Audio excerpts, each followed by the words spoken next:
Good evening, Syracuse. You never know what's going to happen under the lights of Friday night. Good evening, I'm Nico Tamurian. And if you asked 10 people this morning who would win, CBA or Corcoran, probably 9 of them would say CBA. But Corcoran defying the odds in fantastic fashion tonight. We'll pick up the action. Corcoran leads at 16-0 in the second quarter. Big crowd at CBA. And the reason they have that lead, well, the defense was stifling. Isaiah Robinson doesn't just handle place kicks, gets after the quarterback as well. Beautiful sack right there. Now, before the half is up, Joe Casameno's potent offense gets on the board. Tanner Hale able to haul it in, dives across the plane for the touchdown. The Cougar lead cut in half at 16-8. But Corcoran just won't be denied in this one. Isaiah Spann breaks it outside. Tons of daylight in front of him. 40-yard run right there. Now, this is all with less than a minute to go in the first half. More importantly, it gets first and goal for the Cougars. They make the most of it. 12 seconds left in that half. Martia Rufus calls his own number. Hey, just like that, it's 22-8 Corcoran at the half. CBA on the move, first possession of the third, but you see it right there. Andre Dowdell coughs it up inside the Corcoran 10. The playmaker, Dante Coker, recovers. Now, look at this. The Cougars are backed up to their own half-yard line. Probably going to play it safe, right? Wrong. Keeson Cannon breaks it outside, 66-yard run. My goodness. So Corcoran goes from worrying about a safety to this. Knocking on the door, Sherrod Armstrong gets the honors, finishes up the drive. Cougars lead at 29-8. They're eventually up 36-8. CBA rallies, though. Dowdell atones for the earlier fumble. Takes the pass down the sideline.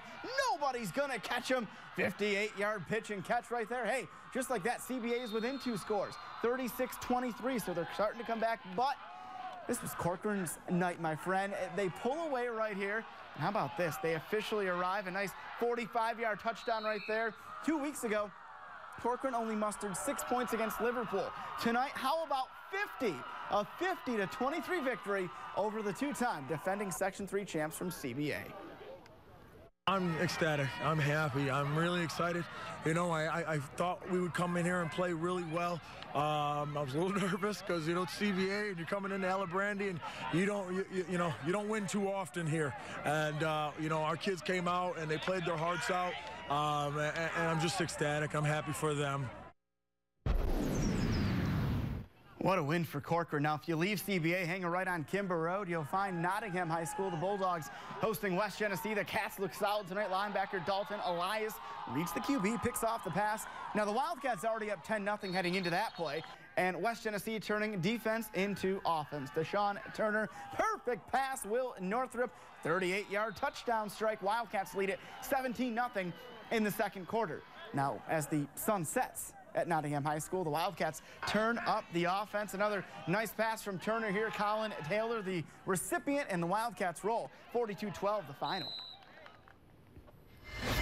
Well, so many great games already, but it is time now to check in with our Toyota High School Game of the Week. And really, every single season, Fayetteville, Manlius, and Henninger are among the best teams in Central New York. The rivalry goes back years. Heck, current FM head coach Damian Rhodes led the Hornets to a Section 3 title over Henninger in 2001. Tonight, those two teams battle once again. A chilly night in Fayetteville. It's kind of chilly all over the place, but a statement game for both FM and Henninger here in week 3 to show how good they really are this season. Now we'll pick up the action. End of the first half, Henninger up 8-0 and driving. Romero Collier rolls, spins. Javante Long on the sideline, gets the foot in. But FM would hold there. 4th down right here. Collier forced the scramble. And how's this for a 4th down conversion? Chucks it up to the end zone. Anthony Nucerino, the linebacker, wins the jump ball. Threat averted right there for FM. But we go to the second half. Another jump ball. KJ White wins this one, though. Drags the defender into the end zone. That's a big touchdown because we're in the third here, and it's now 16-0 Henninger. This was anybody's ball game, but in the fourth, big play. FM forces a 4th down and 3. Collier fakes twice, goes around, gone. 38-yard touchdown. That's the dagger right there because it makes it 22-0 Henninger. They go on to win 36-6. Dave Klein says it wasn't even their best effort, but hey, anytime you beat FM, it's a good night. Still, we struggle. You know, we got a lot of work to do. We got a lot of stuff ahead of us. I mean, they played a good football game today. These guys came out and they got after it. And luckily, things started to come together a little bit. A couple of big plays helped us, which was huge. Yeah. So Henninger is now 2-0 and featured as a Toyota High School Game of the Week, 3-0 overall. Let's head out to more Class AA action now. Liverpool hosting Rome Free Academy. The Warriors all over the Knights. How about Jadakiss Scott? Looks like he stopped right there. No, he hops, skips, jumps, bounces it outside, gets even more yardage at the end of the play. The Warriors complete that drive right about here. Ricky Sisto back to pass, airs it out, and look at the extension here on Joe Scro on the catch and on the leap into the end zone. What a play, what a win for Liverpool. 39-0 the final. They have only allowed 6 points all year. Think about that. They're allowing 2 points per game. They've won their last 2 games by a combined 76-0. Hey, we still have so much more to come up on Friday Night Lights, including, well, you should know this team if you don't, the blue and white team right there, Homer, undefeated, a force to be reckoned with. We'll tell you how they did tonight. Coming up on Friday Night Lights. Welcome back to Friday Night Lights here on NBC3. Now, the Baldwinsville Bees look like one of the best teams in Section 3 once again this year. The Bees take care of business once again tonight easily. Getting past Fowler, they are undefeated, 3-0 in the season, surely remaining in the top 5 of the Central New York High School football media poll. Well, now how about, you talk about Smash Mouth football, how about another Smash Mouth power running team with little trouble tonight? Homer hosting Salve, wasting no time. I feel like I've been calling this guy's name for about 5 years now. Look at Alec Bush. My goodness, they can't take him down. 52 yards later, he's in the end zone, 21-0 Homer. And they keep it coming, too. This time it's Jaden Gavidia, and it's through the air. How about that, right? Gavidia hauls in the pass from Drew Cottrell. 30-yard catch and touchdown right there. Homer up 28-0 at that point. And this was the theme throughout this one. Drew Becker gets in with the touchdown right there. Another good one here. And how good is this Homer team? They win 65-14 over Salve. And on top of all this great action, we had a neighborhood rivalry. Now, I went to East Syracuse Middle High School a few years ago now, so I can inform you just how big of a rivalry the Spartans and Janesville DeWitt have. It was homecoming for ESM as they hosted the Red Rams, and how about Raquel Othman? This guy's a power back, too. I love this guy. Carrying the ball high, that's how you, Coach Steely likes that, because that's how you prevent fumbles and carry the ball correct. Big game, Spartans deep into JD territory. Moment later, it's the quarterback, Brandon Breen, walking in from the doorstep. 2-touchdown lead early for ESM, ensuing kickoff. You see this all the time in high school football. It bounces off a member of the return team. That sets up an ESM possession, and who else, right? Othman, rather, carrying into the end zone, away from the camera. ESM rolls the victory, 41-0, the final tonight. Class D now, Onondaga hosting New York Mills, and of course, OCS, remember, they brought us Mike Hart, Latavius Murray, a couple of NFL backs, and they get it done on the ground once again. First, that right there is Jaden Huddleston scoring. Makes it 19-0 OCS. Next offensive possession, they work it down the field again. Damian Parker gets the call this time. OCS sticking to that bread and butter ground game. They win tonight. 42-6 was the final. We do have a couple more scores to pass along to you tonight. CNS, hey, they look good here. Week 1, they beat FM. Step back at Auburn last week, but they beat Utica Proctor tonight in convincing fashion. Anytime you beat Proctor with those athletes, it's a good win, let alone when you win by 39. My buddy Danny Conley, the defensive coordinator for the North Stars, and Casanova, year in and year out. Not only do they bring Tom Eschen to our sports team here, they bring us good football teams every year. They beat Central Valley Academy. 52-24 was the final. Well, there's still much more to come on Friday Night Lights here on NBC3. You know him, you love him. It's Coach Seeley coming in. We're going to talk about Corcoran, but also SU takes on Maryland tomorrow. We'll preview that game coming up in Friday Night Lights.